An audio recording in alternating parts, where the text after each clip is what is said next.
Julien Benda, 1867–1956, a French philosopher and novelist, left behind more than just philosophical tracts and literary texts. He left a moral legacy, a rallying cry for the intellectual conscience of humanity. Most widely known for his polemical work La Trahison de Clercs, The Treason of the Intellectuals, 1927, Benda's life and writings offer timeless lessons on the sanctity of truth, the dangers of ideology, and the responsibilities of thinkers in a world increasingly driven by power politics. In this video, we dive deep into the major lessons from Benda's life and thought. We don't merely revisit his ideas as historical artifacts, we consider how they can serve as a compass for anyone who seeks clarity, courage, and ethical consistency in today's world. 1. The sacred role of the intellectual, guardian of universal values.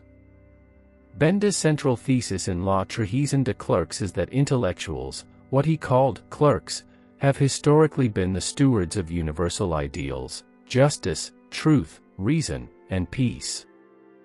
Unlike politicians, warriors, or businesspeople, intellectuals are supposed to be guided not by expedience or self-interest but by a devotion to principles that transcend the individual and the moment. In ancient societies, the philosopher, sage, or cleric held a revered position because of this devotion. They were supposed to speak for humanity's highest ideals, acting as a counterbalance to temporal power. Benda mourned the passing of this role. He saw in modernity a disturbing trend, the merging of intellectual activity with partisan loyalty. Writers and scholars had begun to see themselves not as seekers of truth but as instruments of ideologies. This betrayal, he argued, eroded the very soul of civilization. When those entrusted with higher vision abandon it for petty causes, everyone suffers. Culture becomes propaganda, education becomes indoctrination, and history becomes a battlefield of lies. Life lesson: stand for values that transcend your time. Intellectual integrity means resisting the temptation to serve causes that demand your silence or complicity. The world will pull you toward pragmatism, but principle must anchor you. Even when the world is shouting, whisper truth. 2. Resist the seduction of power. Power is attractive, it promises effectiveness, relevance, and influence. But Benda saw in this very attraction a danger for thinkers. Once intellectuals begin to crave power, they begin to contort their principles to maintain access to it. They justify the unjust. They excuse the corrupt. They become mouthpieces, not minds. In Benda's time, he observed how intellectuals lent credibility to political regimes that stifled dissent and championed violence. Fascist and nationalist movements eagerly recruited scholars and artists to lend an aura of legitimacy to their ideologies. Many were happy to comply, believing they were shaping history. But Benda argued that they were simply being used. True intellectual work, he believed, should resist instrumentalization. The purpose of reason is not to serve the state but to examine it critically. To question its motives. To expose its contradictions.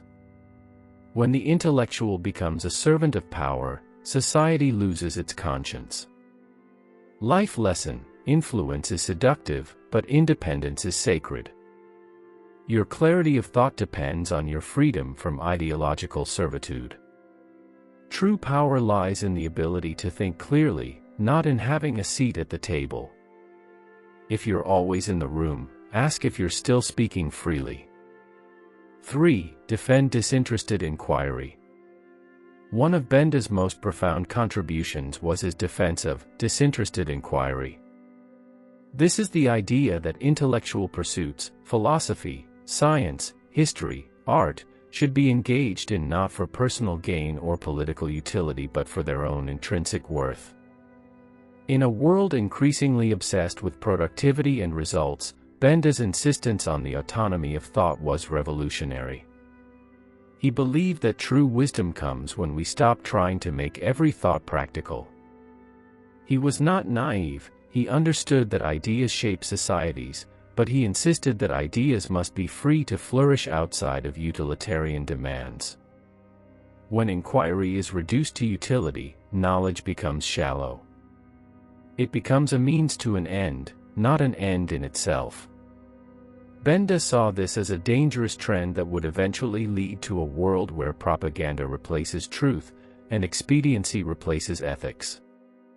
Life lesson: learn not just to solve problems, but to understand them.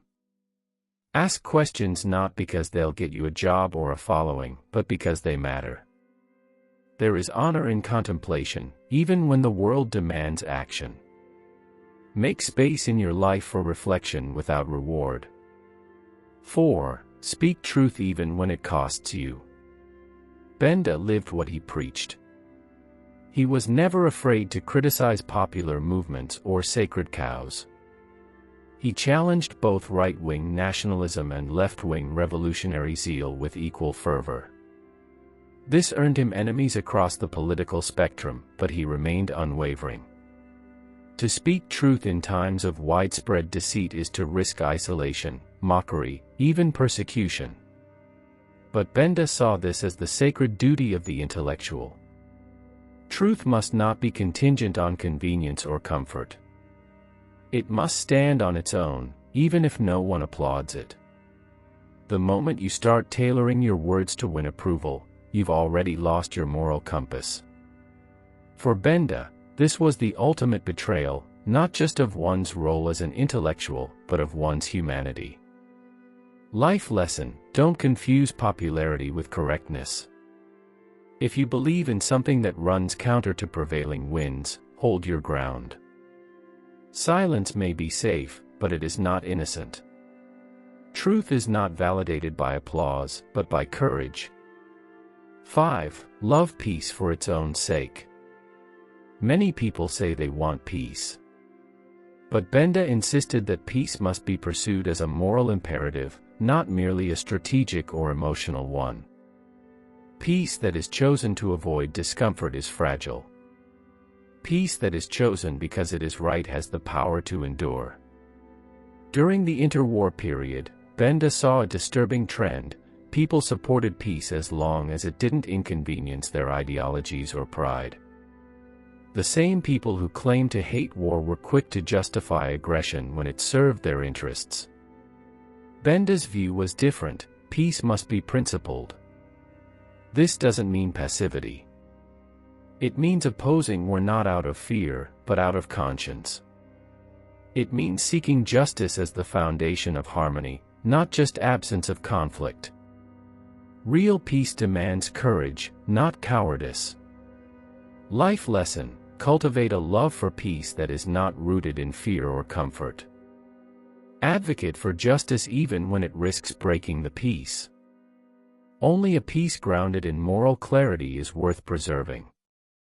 Anything less is just an intermission between battles. 6. Beware the politicization of thought. In Benda's time, as in ours, ideas were weaponized. Truth became something you chose based on which side you were on. Facts were twisted, histories revised, and philosophies distorted to suit political goals. Benda saw this as an intellectual and moral crisis. When knowledge becomes a tool of ideology, it loses its integrity. Scholars become spin doctors. Universities become echo chambers. Critical thought is replaced with confirmation bias. This process is insidious. It doesn't happen all at once. It begins with small compromises, with the desire to be relevant, with the fear of being outcast. But over time, it hollows out the intellectual soul. Benda's warning was clear: resist this with all your strength. Life lesson: stay vigilant about the misuse of ideas. Ask who benefits when facts are distorted. Remain committed to intellectual honesty, especially when it is inconvenient for your own side. The moment truth becomes negotiable, freedom dies. 7. Don't let cynicism kill hope. Benda could have easily become cynical. He saw the worst of human behavior, the corruption of noble ideals, the betrayal of truth. But he never gave in to despair. He believed that the intellectual vocation was still worth pursuing, that it still mattered. Hope, for Benda, was not blind optimism. It was a reasoned faith in the possibility of improvement. It was the belief that human beings, flawed though we are, can still choose reason over rage, truth over propaganda, peace over power. His faith was not in history, which often disappointed, but in the enduring capacity of human conscience. He urged us to protect that flame, to nurture it even when the winds of cynicism tried to extinguish it.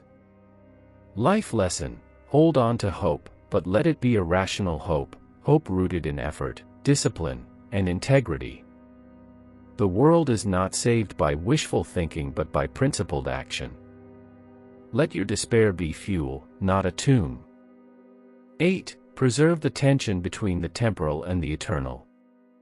We live in a world of immediate needs, news cycles, elections, markets, crises.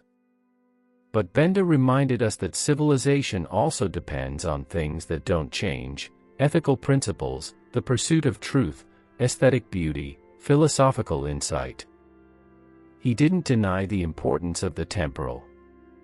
But he insisted that society needed people who lived in the eternal, who asked big questions, who thought in centuries, who defended values that outlived empires. This balance is hard to maintain. We are always pulled into the now. But Benda believed that without eternal vision, temporal decisions become short-sighted and dangerous. Life lesson: in the face of urgency, protect your inner temple. Let your life be informed by values that are not defined by the news cycle. Be a lighthouse, not a weather vane. Let eternity be your reference point, even in temporary storms. 9. Intellectual work is moral work. Benda rejected the idea that thinking is a neutral activity. Every intellectual choice, what to study, what to ignore, what to say, how to say it, is a moral decision. Ideas shape behavior. Narratives define history. The stakes are always higher than we admit. To pretend that thinking is amoral is itself a form of moral cowardice. Benda believed that intellectuals must be ethically accountable, not only for what they say, but for the silences they maintain. This principle demands integrity. It means rejecting lucrative but dishonest opportunities. It means speaking out when others won't. It means understanding that ideas can liberate or oppress, and that you are responsible for which one yours do. Life lesson: treat your thoughts as if they matter, because they do. Let your intellectual life reflect your moral commitments. You are accountable not just for what you do, but for what you believe. Think as if the world depends on it, because it does. 10. Be prepared to stand alone. Julien Benda's life was not easy. He did not chase popularity. He wrote things others feared to say. He faced backlash from ideologues and indifference from the public. Yet he never stopped. He knew that truth-seeking can be a lonely path. That integrity often means isolation. That to stand up for principles is to invite attack. But he also knew that the alternative, complicity, is far worse. His solitude was not despairing. It was principled. He stood alone because he refused to stand falsely with others. He chose dignity over acceptance. Life lesson: don't be afraid to be in the minority. Intellectual courage often requires solitude. Let the truth be your only companion when the crowd walks the other way. In the end, you will be remembered not for your company, but for your conviction. Final reflection: Benda's enduring legacy. Julien Benda wrote in a turbulent time, but his insights pierce through to our era with unsettling relevance. When truth is commodified, when ideas are corrupted by ideology, when intellectuals become cheerleaders for power, we need voices like Benda's. He calls us back to basics, to truth for its own sake, to justice uncorrupted by tribalism, to peace founded on moral clarity. More than anything, he calls us to think clearly, independently, and bravely. In the end, Benda's life is not just a warning. It's an invitation to live with integrity, to think with care, to speak with courage, and above all, to never betray the sacred trust of the mind.